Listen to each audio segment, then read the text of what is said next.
Hoje no Está Escrito nós vamos continuar o nosso estudo dos 10 mandamentos. Espero que você permaneça conosco. O Está Escrito começa agora.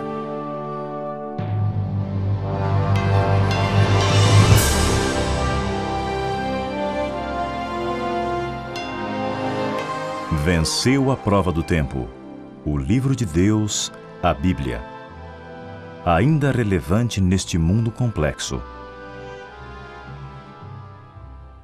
Está escrito, partilhando mensagens de esperança ao redor do mundo.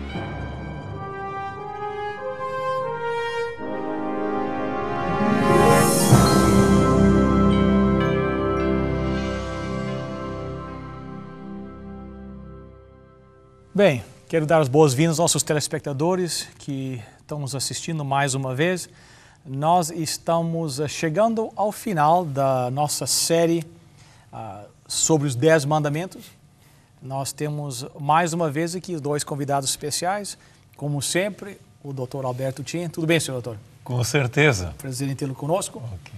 E o pastor Paulo Maceno, conosco também, que é o nosso convidado especial. Pastor Paulo, quem sabe nós temos aqui o costume de dar uma oportunidade de se apresentar aos nossos telespectadores, aonde você nasceu, aonde você vive, aonde você está trabalhando hoje. Eu sou natural do Rio Grande do Sul, mesma terra do Dr. Alberto Tim. Trabalhei 10 anos aqui no Canadá, na área de Vancouver, e atualmente estamos em New Jersey. Tem uma igreja brasileira e uma igreja multicultural. Que joia! E agradecemos também a sua vontade em vir até os estúdios aqui para gravar esse programa, esses assuntos tão interessantes e importantes que são os 10 mandamentos.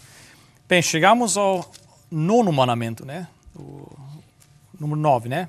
Verso 16 de Êxodo, capítulo 20. Não dirás falso testemunho contra o teu próximo. Doutor Tim, quem sabe nós podíamos começar com o senhor, quem sabe ampliando esse, dando uma definição daquele jeito que o senhor faz tão capaz, né? Sobre esse mandamento.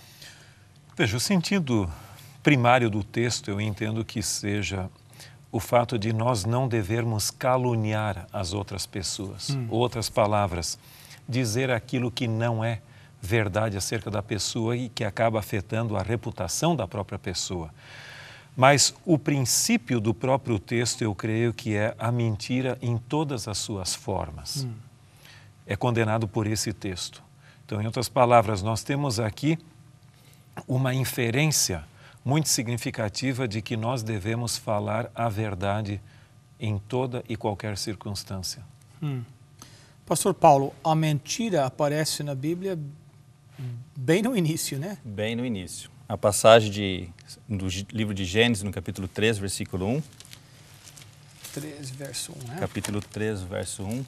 Aqui diz assim: Mas a serpente, mais sagaz que todos os animais selváticos que o Senhor Deus tinha feito, disse à mulher: E é assim que Deus disse, não comereis de toda a árvore do jardim?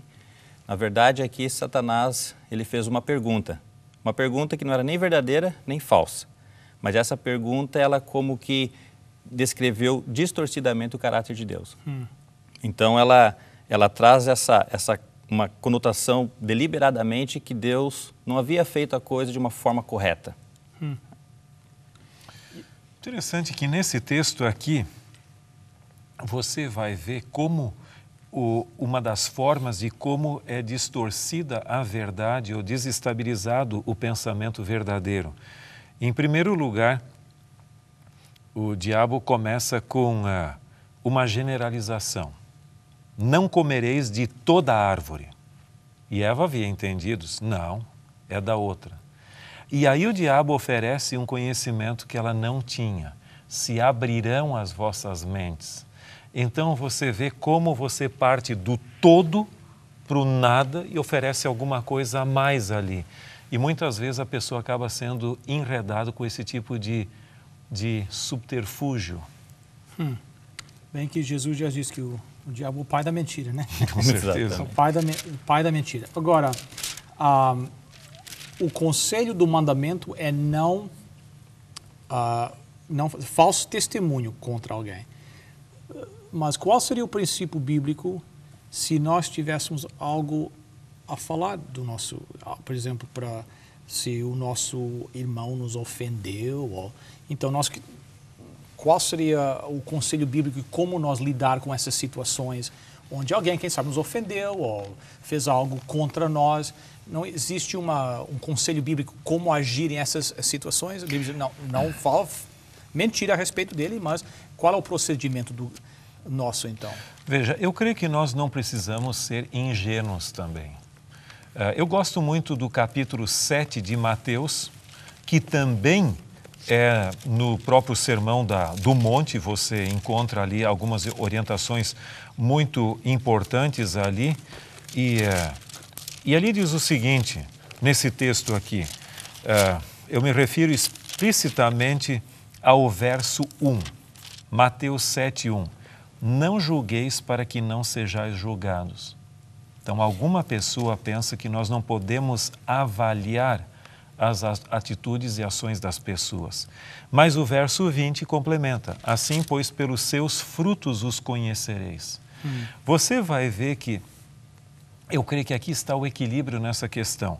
Eu devo avaliar os frutos do comportamento de uma pessoa, ou seja, a conduta da pessoa, mas eu não estou autorizado por Deus a julgar as motivações, o interior das pessoas. As intenções, as motivações pertencem a Deus, mas os frutos exteriores da conduta de uma pessoa eu devo avaliar.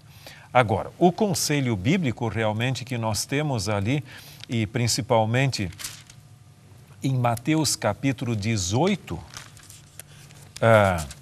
o verso 15 em diante, nos diz, Mateus 18, 15 em diante, se teu irmão pecar contra ti, vai arguí-lo entre ti e ele só. Se ele te ouvir, ganhasse o teu irmão.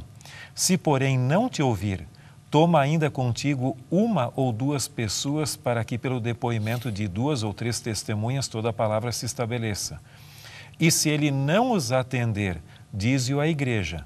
E se recusar ouvir também a igreja, considera como um gentil e publicano. Então, o conselho bíblico é buscar o próprio indivíduo para tentar acertar as coisas com ele. Mas há questões que ultrapassam ao limite e a pessoa simplesmente não quer saber de uma reconciliação. Então é difícil, você pode levar outras pessoas. E finalmente, se você fez sua parte no sentido de acertar as coisas, o melhor é ignorar, porque simplesmente há questões. Eu gosto de um pensamento de Raymond Niebuhr que diz o seguinte: há coisas que podem se resolver e devem ser resolvidas. Há coisas que não se consegue e não adianta tentar. Deus dê-me sabedoria para saber a diferença entre um e outro. Exato. Uma das partes interessantes que eu acho na Bíblia é que está em Deuteronômio, no capítulo 19, sobre o falso testemunho. Capítulo 19, versículo 15, 18 e 19.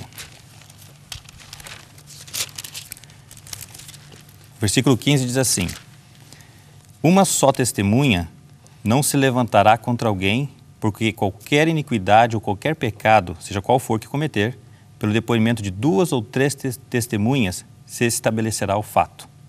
Versículo 18, os juízes indagarão bem. Se a testemunha for falsa e tiver testemunhado falsamente contra seu irmão, far-lhe-eis como cuidou fazer a seu irmão.